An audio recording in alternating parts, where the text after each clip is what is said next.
I'm Cynthia Rowland, and this is episode 157 of EO Radio Show.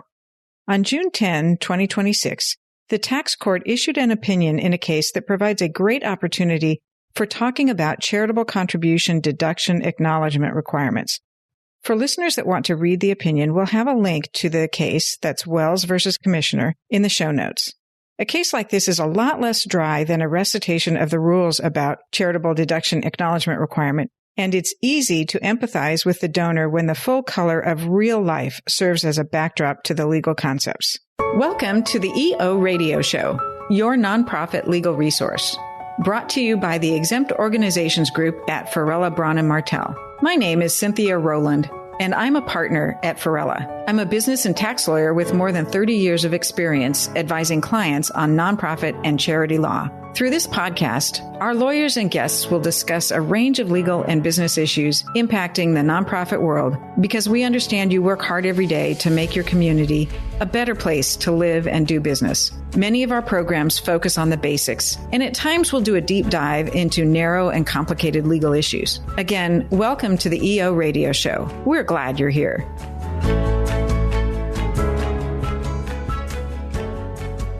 So today, as we talk about the charitable deduction acknowledgement requirements, let's start with the statutory framework for taking a charitable contribution deduction from federal income taxes. Section 170A1 of the Internal Revenue Code allows taxpayers to deduct charitable contributions made within the taxable year, but the deduction is allowed only if verified under regulations prescribed by the Secretary of Treasury.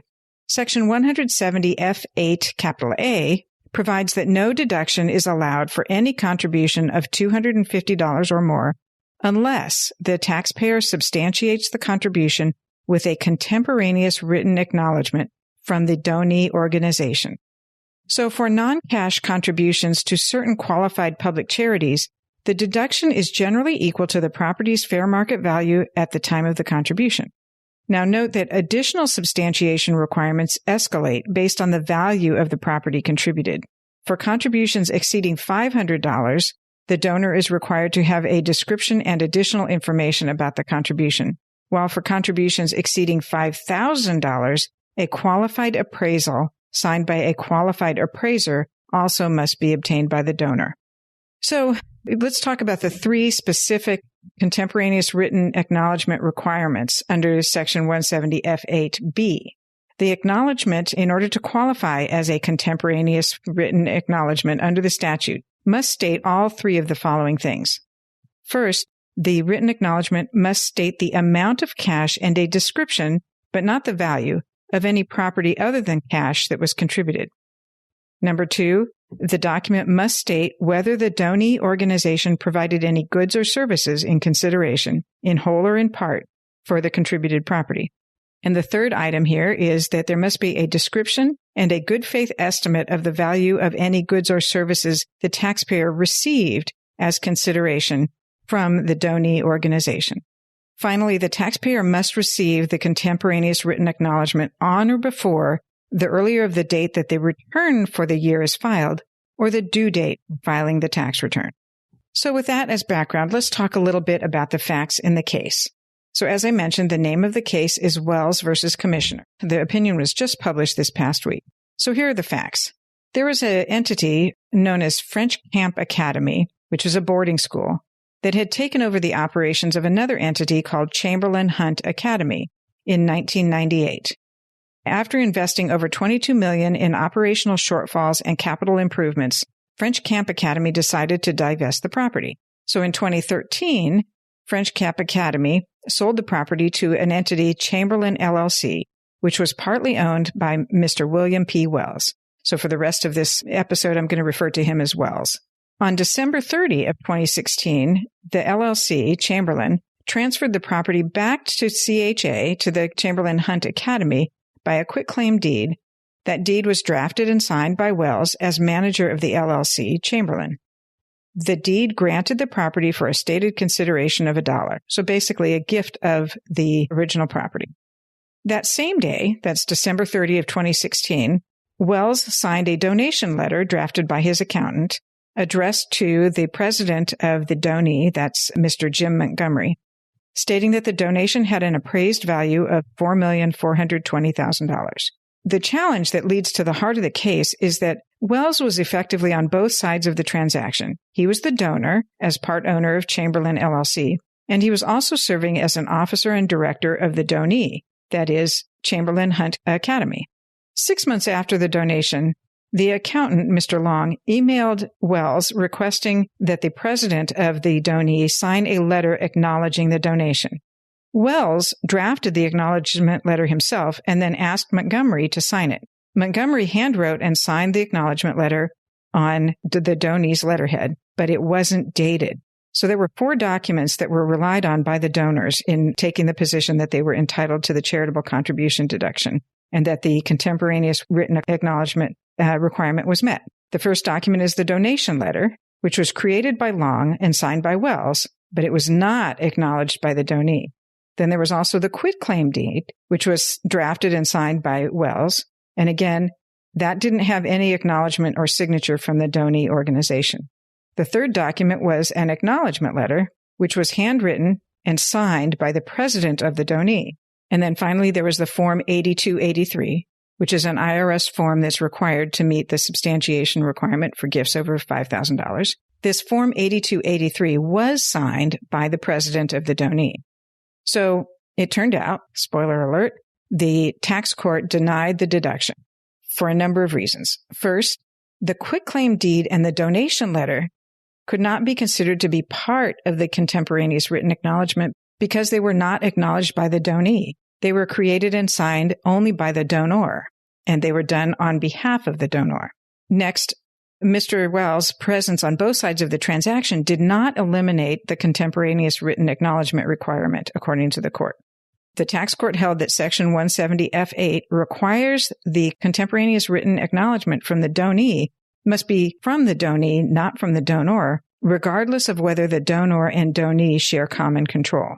Now, the acknowledgement letter, while signed by the president of the donee, was still found to be deficient because it did not include a description of the property and did not include the statement as to whether any goods or services were provided in the exchange. The Form 8283 that was part of the record, while that satisfied the description requirement, it likewise contained no statement about whether goods or services were provided. So it's important to note that this statement about no goods or services being provided to the donor in exchange is absolutely mandatory. Even if no consideration was provided, the contemporaneous written acknowledgement must affirmatively say so, must be from the donee, and must meet all the other requirements. The court goes on to say that proving the facts that should have been included cannot replace the strict substantiation requirement, according to the court. So there was a silver lining for the taxpayer in this case. Despite losing the deduction, the tax court held that the Wellses were not subject to the accuracy-related penalty that applies when the deduction is taken and it reduces the taxable income by a certain amount. The court found that the Wellses acted with reasonable cause and good faith based on their reliance on their accountant, who was a CPA with 30 years of experience as their tax advisor. Wells had sought clarification from the tax accountant on the requirements for the written acknowledgement, and the acknowledgement letter included everything Long said it needed. The accountant's advice was simply wrong. So in short, for avoiding the penalty, the fact pattern satisfied the 3-part test for reliance on professional advice to avoid the penalties. Those 3 parts are: the advisor must be competent, the taxpayer must have provided the advisor with accurate information, and the taxpayer must have relied on it in good faith. So with all that being said, the key takeaways for both practitioners, advisors who are advising taxpayers, as well as the donee organizations and the donors, are all the following. First, even in transactions when the same person is the donor and a party to the donee by being either a director, trustee, or officer of the donee organization, the donee organization itself must independently acknowledge the contribution. Second, every acknowledgement letter that's signed by the donee must include this goods or services statement. The most common deficiency we see is the absence of a statement confirming whether the donee provided anything in return, even when the answer is no. Next, it is clear that multiple documents can be read together to satisfy the contemporaneous written acknowledgement, but each of those documents must be acknowledged by the donee. Documents created solely by the donor cannot count. Next takeaway is that substantial compliance isn't a defense. The contemporaneous written acknowledgement requirement is strictly enforced. Close is not good enough. Keep in mind that while reliance on professional advice can help the taxpayer avoid penalties, it doesn't save the deduction. The Wells case shows that getting penalty relief does not undo the substantive disallowance. Finally, timing matters. The contemporaneous written acknowledgement must be obtained by the earlier of the filing date or the return due date. That is, it has to be contemporaneous. Obtaining it after the fact is not going to work. So I hope you've enjoyed walking through both the statutory requirements and the practical lessons illustrated by the Wells case. This case is particularly interesting because it involves a sympathetic taxpayer who made a genuine charitable contribution, hired a professional, and still lost the deduction due to a technical but strictly enforced substantiation failure. So be sure to check the show notes for the link to the case if you want to read it.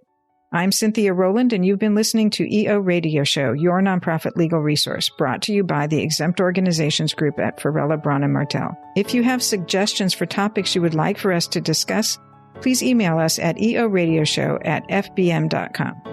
That's eoradioshow@fbm.com. Thank you for joining us. Until next time, make a difference.